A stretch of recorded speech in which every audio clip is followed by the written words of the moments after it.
सबका हमारे YouTube channel पर पुनः स्वागत है।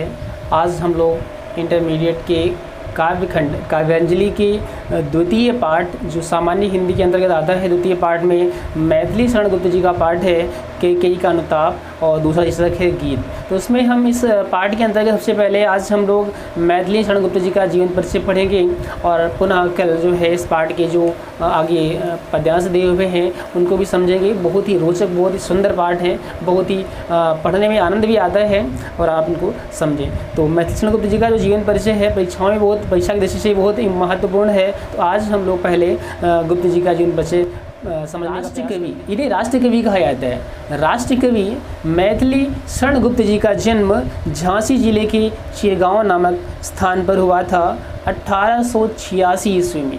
कब हुआ था? 1886 ईस्वी में हुआ था। इनके पिता का नाम था सेठ रामचरण गुप्त और इनकी माता का नाम था काशीबाई।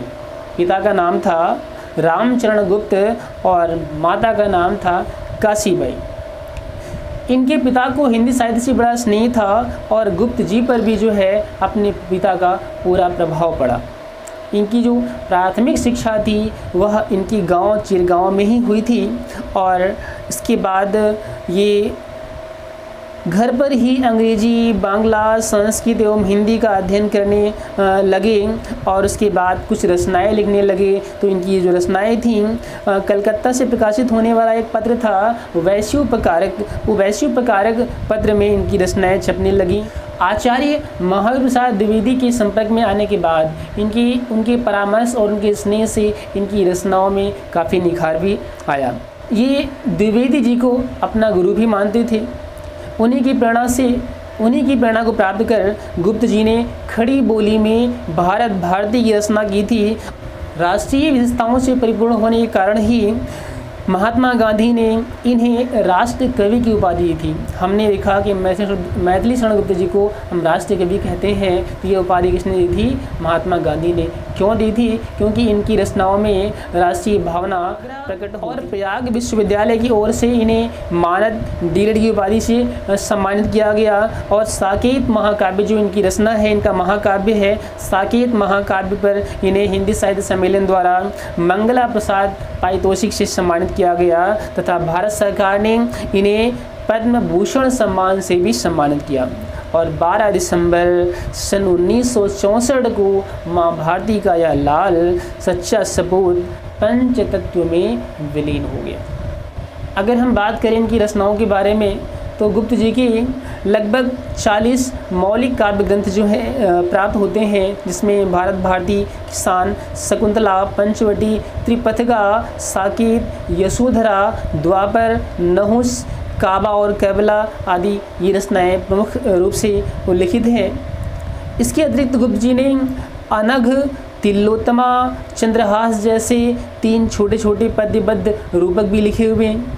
और अनुदित रचनाओं में भी प्लासी का युद्ध, मेघनाद वध तथा वृत्त संहार ये भी रचनाएं इनकी उल्लेख में आती हैं।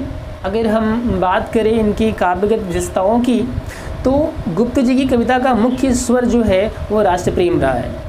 इन्होंने ऐसे समय में राष्ट्रीय चेतना का स्वर फूंका जब हमारा देश परतंत्रता की जंजीरों में जकड़ा हुआ था और देशवासियों में स्वदेश प्रेम जागृत करते हुए इन्होंने कहा भी था कि जो भरा नहीं है भावों से बहती जिसमें रसधार नहीं, वह हृदय नहीं, वह पत्थर है जिसमें स्वदेश का प्यार नहीं।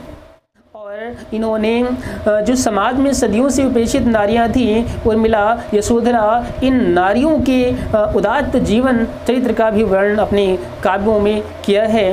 इसके बाद हम बात करें, इन्हें हम भारतीय संस्कृति के नायक के रूप में भी जानते हैं। गुप्त जी भारतीय संस्कृति के प्रतिनिधि कवि माने जाते हैं, इसलिए इन्होंने भारत के गौरवशाली अतीत का सुंदर वर्णन किया है।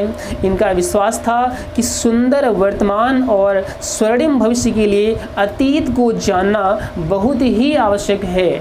अगर हम बात करें प्रकृति चित्रण के क्षेत्र में तो इनमें प्रकृति को आकर्षक रूप देने में अत्यधिक कुशलता है। इनके प्रकृति चित्रण में हृदय को सहज ही आकर्षित कर लेने की अद्भुत क्षमता है।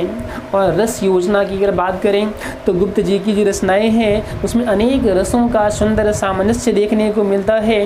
वहीं श्रृंगार, रौद्र, करुण, विभत्स, हास्य, शांत, इन रसों का प्रयोग जो है इन्होंने सफल रूप से और अत्यधिक रूप में किया है। साकेत में श्रृंगार रस के दोनों पक्ष हैं, जैसे संयोग और वियोग, इन दोनों ही पक्षों का वर्णन इनका जो ग्रंथ साकेत है उसमें देखने को मिलता है। प्रसंगानुसार इनके काव्य में ऐसे स्थल भी हैं जहां पात्र अपनी गंभीरता को भूलकर हास्यमय हो गए हैं। अब हम यदि बात करें कला पक्ष की तो भाषा जो इनकी थी वो खड़ी बोली रही है और खड़ी बोली में ही इन्होंने अपनी रचना को, अपने साहित्य को एक रूप प्रदान किया है। हिंदी साहित्य में गुप्त जी का क्या स्थान है, तो मैथिली शरण गुप्त जी की राष्ट्रीयता की भावना से उत्पन्न रचनाओं के कारण हिंदी साहित्य में इनका विशेष स्थान माना जाता है। ये आधुनिक हिंदी काव्यधारा के साथ विकास पथ पर चलते हुए युग प्रतिनिधि कवि स्वीकार किए गए हैं। हिंदी काव्य राष्ट्रीय भावों की पुनीत गंगा को बहाने का श्रेय गुप्त जी को ही जाता है। अतः ये सच्चे अर्थों में लोगों में राष्ट्रीय भावनाओं को भरकर उनमें जन जागृति लाने वाले सच्चे राष्ट्र कवि हैं। इनकी काव्य हिंदी साहित्य के लिए अमूल्य निधि है। तो आज हम लोगों ने अपने जो कवि हैं मैथिली शरण गुप्त जी, इनके बारे में जाना और फिर अगले वीडियो में हम पढ़ेंगे मैथिली शरण गुप्त जी का जो पाठ है, जो इनकी रचना है जिसका शीर्षक है पहला कैकेयी का अनुताप, इसको पढ़ेंगे। तो आप लोग रेगुलर नियमित रूप से इस वीडियो को देखिए और प्रतिदिन सुबह ये 8 बजे वीडियो आपको मिल जाएगी और आप रेगुलर समय निकाल के इसको नियमित रूप से देखिए और शेयर भी करिए। चैनल को सब्सक्राइब कर लीजिए, ज़्यादा से ज़्यादा लोगों को पहुँचाइए जिससे कि सभी लोगों को लाभ मिल सके।